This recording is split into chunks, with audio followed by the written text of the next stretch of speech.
नमस्कार, मैं हूँ जिगीश कज्जर फ्रॉम स्वर्णिम स्टार्टअप एंड इनोवेशन यूनिवर्सिटी। स्वर्णिम स्टार्टअप एंड इनोवेशन यूनिवर्सिटी में हम लेके आ रहे हैं आप सभी के लिए स्वर्णिम संवाद। स्वर्णिम संवाद जहाँ हम बातें करेंगे स्टार्टअप्स के ऊपर, इनोवेशन के ऊपर, बातें करेंगे हमारे और आपके बीच में कि हम एज ए यूनिवर्सिटी स्वर्णिम स्टार्टअप एंड इनोवेशन यूनिवर्सिटी क्या कर रहे हैं, मार्केट में क्या चल रहा है, और मार्केट में से हम इनवाइट करेंगे उन लोगों को जो मार्केट में कुछ नया लेके आ रहे हैं, और इंडिया को और गुजरात को हम जहाँ पे बैठे हैं वहाँ पे कुछ नया कर दिखाने की चाह रखते हैं। तो दोस्तों आइए शुरू करते हैं स्वर्णिम संवाद। तो स्वर्णिम संवाद में आज हम एक ऐसे गेस्ट को लेके आए हैं जो हमारी यूनिवर्सिटी के साथ जुड़े हैं। साथ साथ यूनिवर्सिटी से जुड़ने से पहले उनका इस उम्र में सफ़र बहुत ही ज़बरदस्त रहा है। वो साइंस की फील्ड से जुड़े हुए हैं। साइंस में उन्होंने क्या किया है, कितना रिसर्च किया है, वो हम उनसे ही जानेंगे। बट मैं उनके बारे में ये कहूँगा कि उन्होंने जो इस उम्र में अचीव किया है, उनको काफ़ी कुछ करना बाकी है, बट अभी जो अचीव किया है और अचीव करने के साथ साथ उनकी एक जो भावना है कि जो खुद सीख रहे हैं, वो सीख के जो उन्होंने प्रोडक्ट बनाया है, स्टार्टअप्स किए हैं, रिसर्च किया है, वो सिर्फ उन तक ना रहे, दूसरों तक भी पहुँचे, उसका एक प्रयास लेके हमारे साथ भी जुड़े हैं स्वर्णिम स्टार्टअप एंड इनोवेशन यूनिवर्सिटी के साथ। तो आज मैं स्वागत करना चाहूँगा गौरव शर्मा जी का। Gaurav Sharma is assistant incubation manager at Swarnim startup and innovation university. तो आज हम जानेंगे कि गौरव शर्मा की कहानी क्या है, गौरव शर्मा का स्टार्टअप क्या है। स्टार्टअप का नाम अभी मैं नहीं लूँगा, वो खुद बताएंगे स्टार्टअप के बारे में, और उनका सफ़र कैसा रहा, वो स्वर्णिम तक कैसे पहुँचे, और स्वर्णिम के साथ मिलकर आगे क्या करेंगे, और आप सबको स्वर्णिम से और उनसे क्या मिल सकता है। तो आइए शुरू करते हैं आज का हमारा संवाद गौरव शर्मा जी के साथ। कैसे है गौरव जी? बस बढ़िया है, थैंक यू सो मच, बहुत बहुत धन्यवाद आपका, इतना अच्छा अपनी इंट्रोडक्शन दिया और जो हमारे भाव हैं स्टार्टअप इकोसिस्टम के प्रति ने बहुत अच्छे से उनको पेश किया है ऑडियंस के सामने। सो मेरा जो स्टार्टअप इकोसिस्टम में जो प्रयास रहा है अभी तक, आई थिंक ये जस्ट शुरू हुआ है अभी, और इससे पहले my background is completely research based innovation. Okay, but वो जो एक फेज़ था, तो आई फील कि वो भी बहुत इम्पोर्टेंट था इस स्टेज तक पहुंचने के लिए, क्योंकि directly jumping into the startup ecosystem वो एक काफ़ी एक ओवरवेलमिंग चीज़ है अपने में ही, कि आपको काफ़ी चीज़ें देखनी पड़ती है, मैनेज करनी पड़ती है। सो मैं ये मानता हूँ कि जितना मेरा एक बिहाइंड द स्टार्टअप इकोसिस्टम जो एक्सपीरियंस रहा है वो काफ़ी वैल्यूएबल है मेरे लिए, जो कि अभी मेरे बहुत ज़्यादा काम आता है। ओके, ये तो आपने स्टार्टअप इकोसिस्टम से शुरू किया। मैं सबसे पहले आपको एक क्वेश्चन करना चाहूँगा। शुरुआत हम सबकी एक जगह से होती है जहाँ से हम आते हैं जी, हमारे गांव से, हमारे शहर से। तो आपके गांव, शहर और आपका बचपन और वहाँ से लेके अभी तक का एक सफ़र जो होता है, तो आपकी शुरुआत बेसिकली आप कहाँ से हो और आपने कैसे शुरुआत की, वो आप थोड़ा बताइए। जी, तो आज जैसे कि हम गुजरात में बैठे हैं, परंतु मेरा जो मूलतः स्थान है वो हिमाचल प्रदेश है। तो मैं पहाड़ी हूँ और रूट से भी मैं पहाड़ी हूँ, और हिमाचल प्रदेश का एक छोटा सा गांव है, एक ज़िला में डिस्ट्रिक्ट मंडी, तो वहाँ पे एक हमारा गांव है पड़ासला। तो वहाँ से मेरा पूरा जर्नी शुरू हुआ है इनोवेशन के साथ, रिसर्च के साथ, जहाँ पे मैं अभी पहुँचा हूँ। तो बचपन से ही गांव से जुड़ा हुआ हूँ, गांव में ही खेला हूँ मोस्टली, और गांव से ही प्रॉब्लम को ऑब्जर्व करने की शुरुआत करी है, किस तरह से क्या दिक्कतें आती है एक डेली लाइफ में, ना कि कुछ hi fi problems, but basic level से जो प्रॉब्लम्स हमारी चालू होती। तो उस ऑब्जर्वेशन ने मुझे एक क्यूरियोसिटी, एक जिज्ञासा प्रदान की कि किस तरह से आगे मुझे बढ़ना चाहिए लाइफ में। और मैं ये मानता हूँ कि जो भी मेरा मूलतः स्थान है उसने मुझे यहाँ तक लाने में बहुत ज़्यादा हेल्प की है। तो ये चीज़ है। अच्छा, कुछ आप अपनी फैमिली के बारे में, फैमिली में से आपको इंस्पिरेशन मिला हो साइंस में आने के लिए, या दोस्तों से मिला हो, या आपके एनवायरनमेंट में से मिला हो कोई ऐसा, तो वो भी आप बता सकते हैं। जी, तो बचपन में मुझे एक्चुअली मैं एक इंटेलेक्चुअल पर्सन नहीं मानता हूँ खुद को। अच्छा, मैं एक्चुअली ऑब्जर्वर हूँ। ओके। और मोर लेकिन आप देन इंटेलेक्ट हो। वो आई डोंट नो दैट कि कितना हूँ, परंतु मुझे ऐसा फील होता है कि I am an artist actually. कि before jumping into the science, जब मैं छोटा था तो मुझे आर्ट्स आर्ट्स का बहुत शौक था। कि बचपन से मुझे लाइक ड्राइंग एंड ऑल, और देन म्यूज़िक। तो शुरू से ही मुझे म्यूज़िक में बहुत इंटरेस्ट था, तो उसमें क्रिएटिविटी बहुत होती थी। तो जैसे बचपन में हम क्यूरियस बहुत होते हैं, क्रिएटिविटी होती है कि कुछ नया करना है, कुछ नया सीखना है। तो म्यूज़िक ने मुझे वो इनिशियल अप्रोच दिया कि आप कैसे आगे आप नई नई चीज़ें बनाते हो, नए गाने बनाते हो। तो शुरू में म्यूज़िक से शुरुआत हुई, परंतु जैसे जैसे फिर पढ़ाई आगे बढ़ी और प्रॉब्लम्स जो दिखी आसपास, तो उसमें मुझे धीरे धीरे फील होने लगा कि इन चीज़ों की ज़रूरत है। और क्रिएटिविटी जी, की, म्यूजिक की। क्रिएटिविटी, जी जी जी। और म्यूज़िक में कैसा है कि आप एक शांति फील करते हो, आप सैचुरेटेड फील नहीं करते हो, कितना भी आप उसको कर लीजिए। तो मुझे ऐसा था कि जो भी मैं प्रोफेशन आगे चुनूँ, कि मैं कभी उसमें सैचुरेटेड फील ना करूँ, मैं उसको एन्जॉय करूँ। तो वही मेरा शुरू से अप्रोच रहा है, जिसमें स्टडी के मामले में जब मैं बहुत बोर हो जाता था, बिकॉज हमारा करिकुलम इस तरह से रहता है कि वो थ्योरेटिकल ज़्यादा रहता है। तो अच्छा। आपको मेमोराइज करना है, एग्जाम्स का प्रिपरेशन करना है। तो वो मुझे बहुत बोरिंग लगता था कि क्यों है ऐसा। तो टाइम पास करने के लिए मैं ड्राइंग करता था, म्यूज़िक ड्राइंग। जी, ड्राइंग अच्छा। करता था, म्यूज़िक करता था। देन उसके अलावा फिर मैं कुछ इंटरेस्टिंग मिस्ट्रीज़ के बारे में पढ़ता था कि ये क्या है। तो अगर जो हमारी बुक्स भी थी उसमें मैं थ्योरी नहीं पढ़ता था, उसमें एक्सपेरिमेंटल पार्ट पढ़ता था ज़्यादा। उसमें एक छोटे से पोर्शन आते थे कि इन्होंने, इस साइंटिस्ट ने ये देखा कि ये कैसे हुआ। तो उसमें मुझे ज़्यादा इंटरेस्ट था कि इसे हटके क्या किया जा सकता है। मतलब मुझे ये सब आपकी बात सुन के लग रहा है कि you are very much curious since जी योर चाइल्डहुड। जी जी जी एक्सपेरिमेंटल रहे हो, मतलब जी आपने तो साइंस और आर्ट, क्रिएटिविटी को भी कनेक्ट कर दिया इन्होंने। जी जी तो मतलब यू, मतलब आप नई नई चीज़ें ट्राई करना चाहते हो, you are curious to know the things and all. Exact. Okay. तो ये तो आपका बचपन की हमने बात की, आपकी आदत है। अभी आपका सफ़र हिमाचल से लेके आपका जो स्टार्टअप है, जी जी मतलब स्टार्टअप मैंने जो बोला कि वो वही बताएंगे, तो उसकी जो जर्नी रही है कि आपका एजुकेशनल बैकग्राउंड क्या रहा, कहाँ कहाँ से आपने एजुकेशन लिया, एजुकेशन में आपको क्या अपॉर्चुनिटीज़ मिली, एजुकेशन के बाद रिसर्च में आपको क्या अपॉर्चुनिटीज़ मिली, और रिसर्च के बाद आपने एक आइडिया इनिशिएट किया, वो क्यों किया, और ये पूरा जो समअप करे तो आप अपने एक स्टार्टअप तक पहुँचे हो। जी जी तो उसके बारे में थोड़ा बताइए आराम से, मत पूरा मतलब डिटेल में बताइए हमें। जी बिल्कुल। तो एक्चुअली होता क्या है कि जब बचपन से हमारे करिकुलम सेट होता है कि पढ़ाई करनी है, ये करना है, वो करना है, बट होता क्या है कि अगर आप क्यूरियस हो थोड़े भी, तो आपको ऐसा रहता है कि यार कुछ अलग क्या किया जाए। पहली चीज़ तो ये, दूसरा ये कि जो आप कर रहे हो उसका क्या आपको आउटपुट मिले उस तरह से। अच्छा। और जैसे अब सबके घर वाले हैं, उनको मेन ये रहता है कि हम जो पढ़ा रहे हैं, so they are not aware of these things, startup and opportunities, innovation क्या है, रिसर्च क्या है। तो शुरू से जैसे क्यूरियस था, तो रिसर्च में था कि यार मुझे साइंटिस्ट बनना है पहले से। ओके। कि स्कूल टाइम से एक हो गया कि साइंटिस्ट बनना है मुझे। उससे पहले मुझे था कि मुझे म्यूजिशियन बनना है। अच्छा। तो म्यूज़िक से मैंने जंप लिया एक साइंस की फील्ड में कि ठीक है, क्योंकि क्यूरियोसिटी इतनी थी कि यार इसमें क्या कर सकते हैं। तो भले मार्क्स मेरे उतने आते नहीं थे, परंतु था कि कुछ कीड़ा था कि यार ये देखें ज़रा क्या होता है इसमें।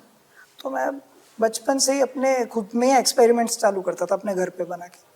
कि ऐसा प्लांट्स में मुझे बहुत इंटरेस्ट था शुरू में, तो प्लांट्स को अलग अलग लाइट्स दे के उसमें कितना ग्रोथ आएगा क्या, तो ऐसे ऐसी अलग अलग ऐसे आउट ऑफ द बॉक्स चीज़ें सोचता था कि क्या मतलब थोड़ा। फोटोसिंथेसिस हाँ का जो बिल्कुल, कि पूरा। उसका अल्टर कैसे करूँ उसको, अच्छा।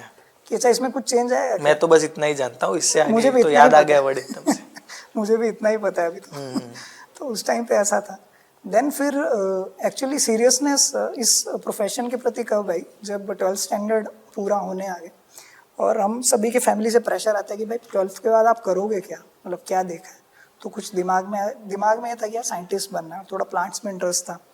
तो उसके लिए फिर आई डिसाइडेड कि चलिए कुछ एग्रीकल्चर का कोर्स करते हैं।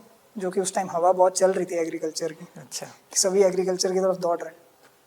तो वो था तो, बट उसमें भी किसी कारणवश मैं नहीं ज्वाइन किया एंड मेरा एक कोर्स में सिलेक्शन हो गया, जो था summit research program Shoolini university में, कौन सी Himachal university Pradesh, sir? Shoolini university okay. Solan में है, हिमाचल प्रदेश। बहुत एक हिली एरिया में बहुत सुंदर कैंपस है वहाँ पे भी। तो वहाँ पे मेरा रिसर्च प्रोग्राम में था और पूरा 4 साल मतलब पूरा ग्राइंड हुआ मैं रिसर्च में, कि एक शुरुआती दौर से आप कैसे सोचते हो, डिज़ाइन थिंकिंग आपका रहता है कि कैसे आप आसपास प्रॉब्लम आइडेंटिफाई करते हो और कैसे आप आगे उसको देखते हो कि उसका आपको सॉल्यूशन कैसे निकालना है उस तरह से। तो उसमें 4 साल पूरा वो किया और उसमें अलग अलग प्रोजेक्ट्स किए। शुरू के तो खुद के ही अपने प्रोजेक्ट्स होते थे कि क्या क्या, उसमें एक पूरा बेसिक से सीखा। मतलब ये जो आप कोर्स की बात कर रहे हो, you have completed this after 11th-12th? Yes yes. Okay. तो इसमें कैसा रहता है कि स्टडी भी रहती है प्लस आपका रिसर्च भी साथ में रहता है 4 साल के लिए। ओके। तो जब स्टडी की क्लासेस खत्म होती थी तो मतलब ये डिग्री कोर्स था या? हाँ, डिग्री कोर्स। अच्छा। डिग्री कोर्स था पूरा, एक बीटेक बायोटेक्नोलॉजी। ओके। तो उसके साथ हमारा विद रिसर्च था एक्चुअली। आजकल तो मैंडेटरी हो गया सारे कोर्सेज में Okay. कि आपको रिसर्च करना ही रहता है, उस टाइम नहीं था इतना। और ये आप बात करें 2015-16 अराउंड? नहीं सॉरी, हाँ, माने 2017। 17-18? जी जी जी। ओके। 17-18 उसमें उस टाइम पे नया नया कोर्स इंट्रोड्यूस हुआ था कि ऐसा कुछ नया आ रहा है हिमाचल में, बट लोग उतने अवेयर नहीं थे, बट मुझे करना था। तो मैंने फैमिली को मना किया कि मुझे रिसर्च करना है। दे वर नॉट इंटरेस्टेड कि क्या रिसर्च, मतलब कुछ ऐसा कोर्स करो कि तुमको आउटपुट एकदम मिले बैचलर्स के बाद, आउटपुट यानी एम्प्लॉयमेंट मिले? एम्प्लॉयमेंट मिले बेसिकली।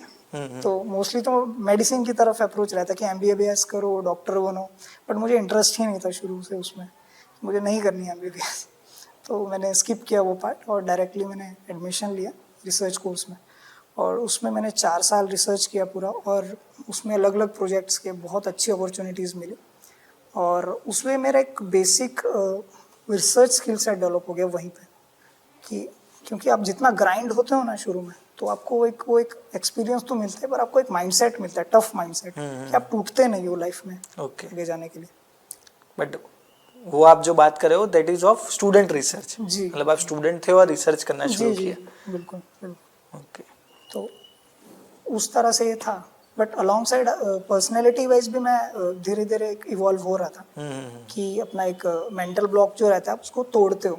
सही कि है। आप जब यूनिवर्सिटी में या कहीं पे भी आप अपने घर से ही बाहर निकलते हो, तो आपको अलग अलग प्रकार के लोग मिलते हैं, कोई आपसे 10 गुना ज़्यादा आगे इंटेलेक्ट में या किसी चीज़ में। तो आपका एक एक्सेप्टेंस होता है कि नहीं, like somebody is better than me and I don't have to compete, but I just have to evolve ourselves कि वहाँ तक तो पहुँचे ऐसा। एग्जैक्टली।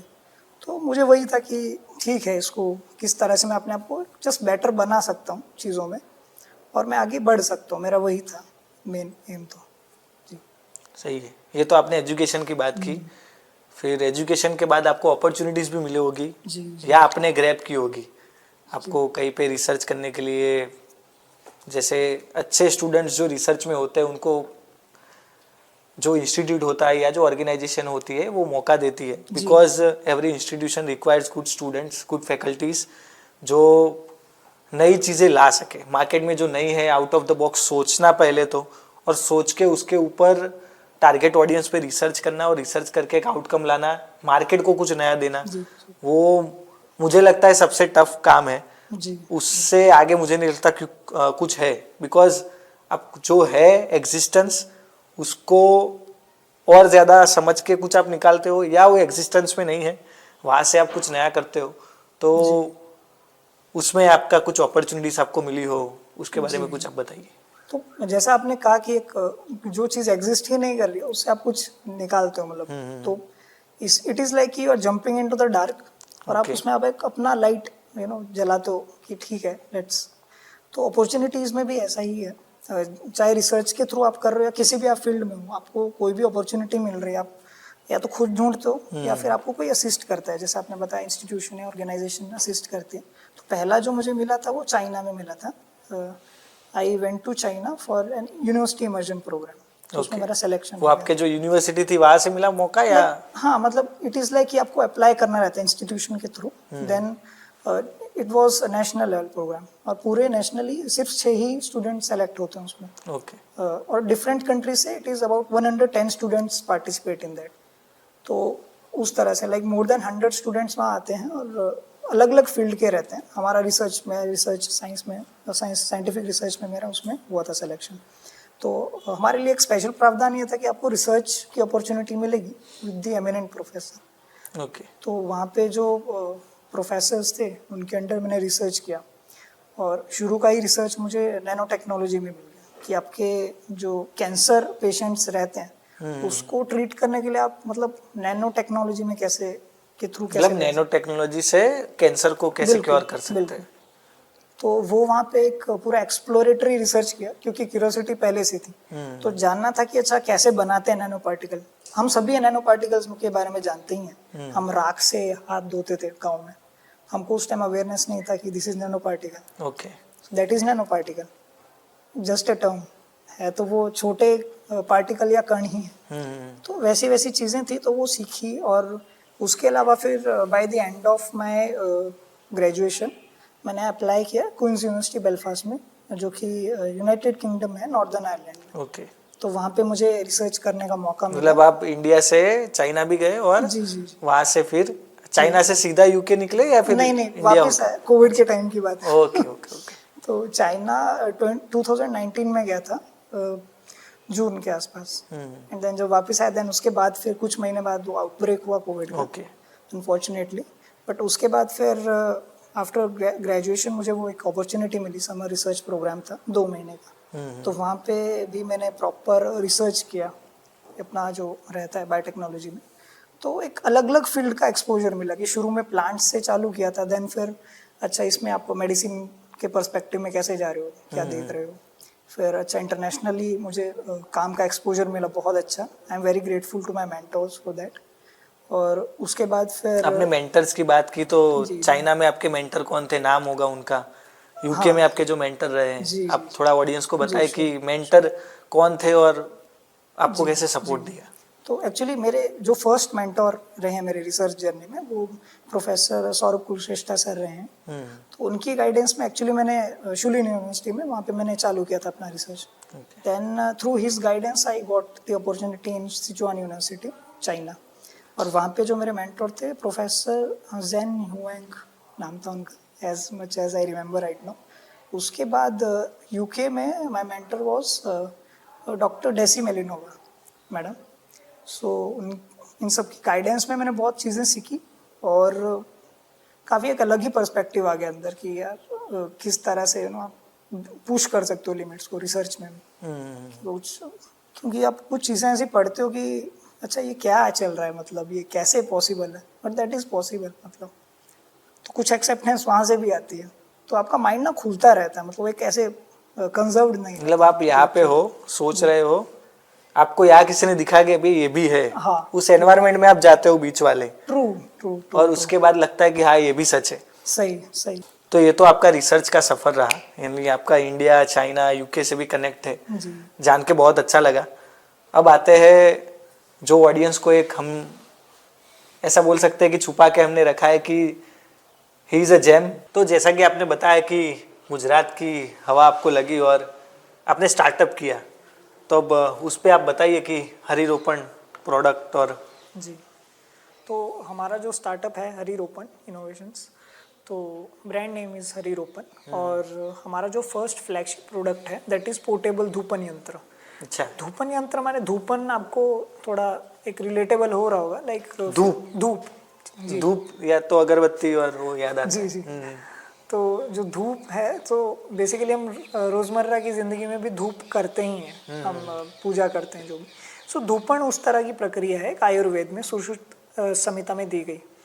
और उसमें मोस्टली हम ये जानते हैं कि जो धूपन प्रक्रिया रहती है वो बेसिकली जस्ट फ्यूमिगेशन के लिए, कि आपने धुआं फैलाया, थोड़ा शुद्धता आ जाती है एक वातावरण में।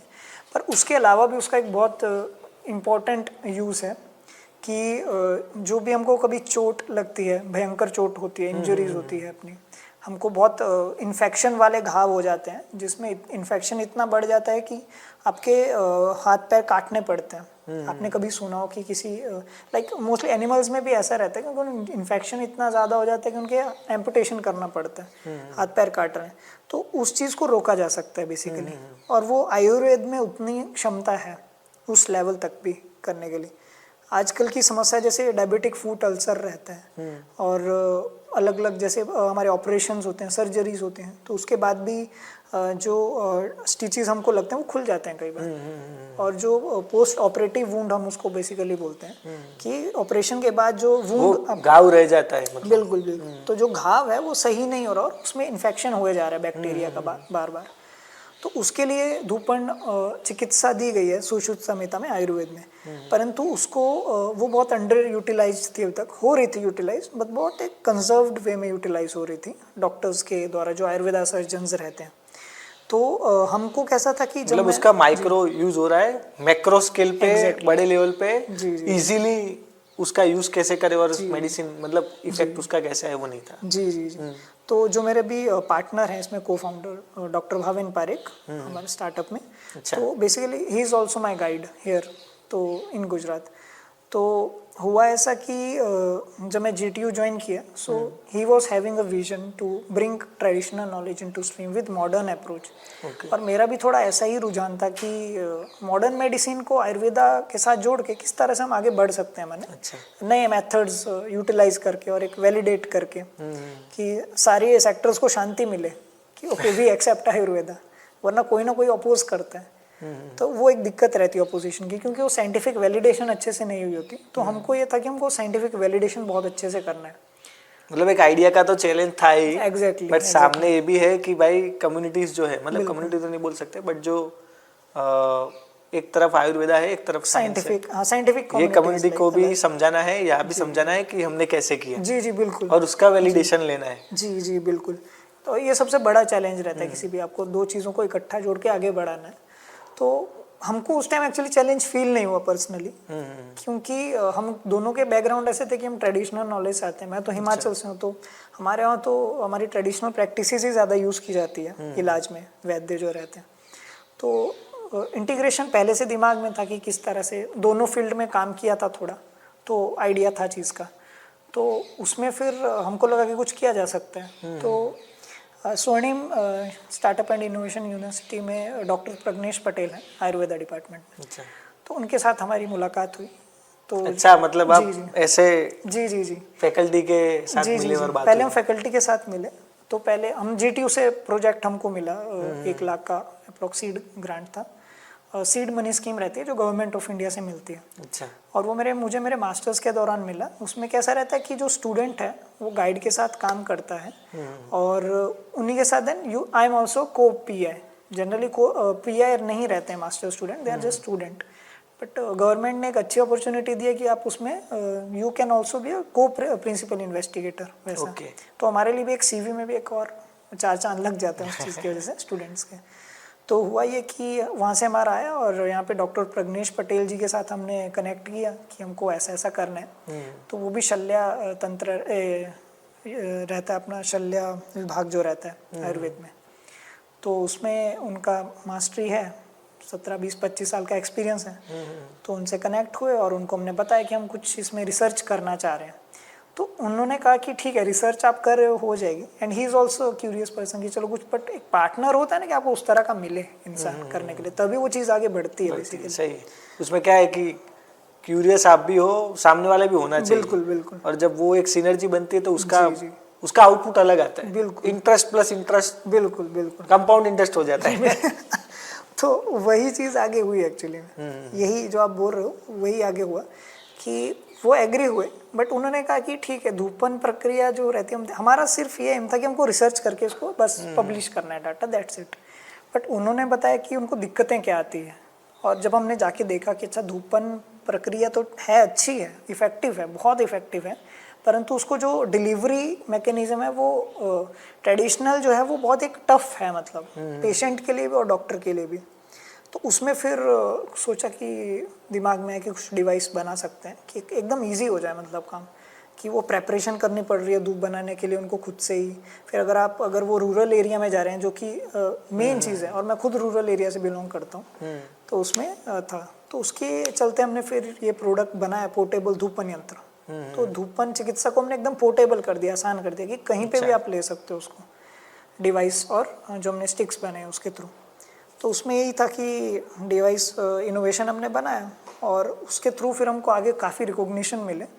सो ये मुझे जो आयुर्वेद है basically that is the divine science I तो बिलीव। आपका जो प्रोडक्ट बनाने की जर्नी है उसमें कहीं ना कहीं हमारा इंक्यूबेशन सेंटर के साथ आप जुड़े हो, जी, तो जी।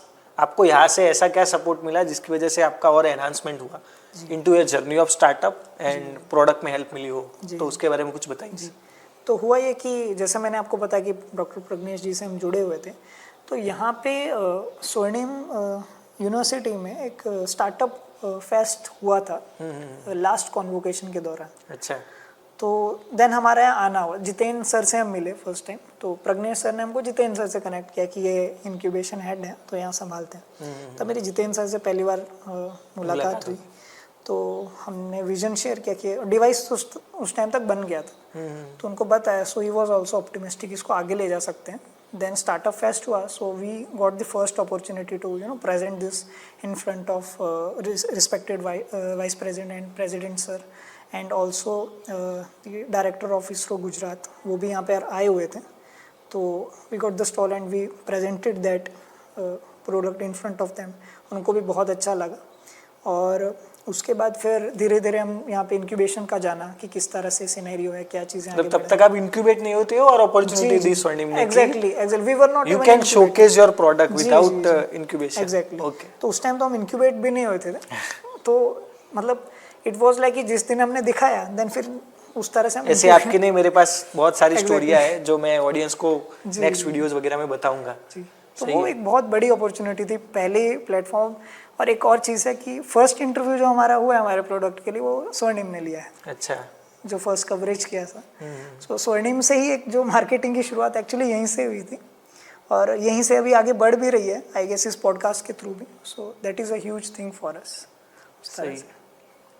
तो और मतलब आप अभी तो आप स्टार्टअप भी है और स्वर्णिम इंक्यूबेशन सेंटर के साथ ऑफिशियली जुड़े हैं, you are part of our family, Swarnim family.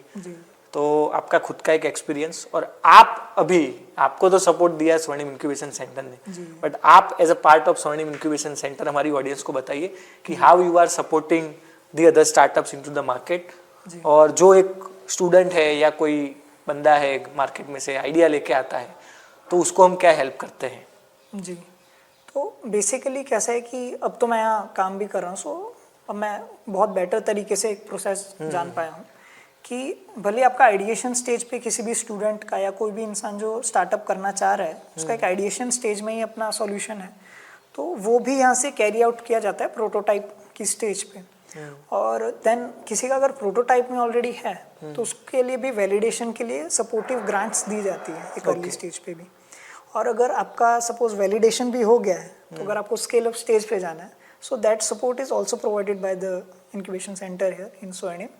और रिसेंटली हमने काफ़ी ऐसे स्टार्टअप्स है जिनको वीसी से कनेक्ट करवाया, एंजल इन्वेस्टर्स से कनेक्ट करवाया, जो वेंचर कैपिटलिस्ट रहते हैं, और मैं खुद एक्चुअली कनेक्ट हुआ हूँ वीसी से काफ़ी यहाँ पे। तो that is a very great opportunity कि किसी भी आप स्टेज पे है आपका स्टार्टअप, कि we are going to provide you the best opportunity for you, उस तरह से सिनेरियो है। मैंने एक क्वेश्चन मैं खुद बोल सकता था कि what we are doing as Swarnim startup and innovation university, but जब एक एग्जाम्पल बना है आपका, जी। और वो एग्जाम्पल खुद बोलता है कि this is what we get and आगे हमें मिल रहा है और सपोर्ट से हम यहाँ तक पहुँचे। मैं मानता हूँ कि ऐसा कुछ भी नहीं है कि किसी के सपोर्ट से या किसी की हेल्प से ही सब होता है, बट एक चीज़ है कि when you are doing something, thoughts मिलते हैं, एक आइडिया और विचारधारा जो है वो मिलती है, और ऐसे लोग आपको मिलते हैं जो आप स्टार्टअप इकोसिस्टम बोलते हो, वो इकोसिस्टम में एक आप आते हो, तो वहाँ से एक अलग ही आपकी जर्नी शुरू होती है। लोग वैसे मिलते हैं, सिनर्जेटिक वर्क होता है, एंड आप शायद 2 साल 5 साल में कहीं पे होते हो, 2-3 महीने में शायद पहुँच जाते हो। बिल्कुल, आई एग्री ऑन दैट। तो एक इकोसिस्टम का यही फर्क पड़ता है। तो थैंक यू सो मच गौरव भाई, आप हमारे साथ जुड़े, स्वर्णिम के साथ तो आप परमानेंटली अब आप जुड़ चुके हो। सो आपको हमने इनवाइट किया आज, आपने आपकी जर्नी, आपके स्टार्टअप और आपको जो सपोर्ट मिला उसके बारे में बताया, and we are very much happy to know कि आपका जो सफ़र है वो हिमाचल से गुजरात का, और गुजरात से पहले चाइना, यूके, रिसर्च तक का रहा है।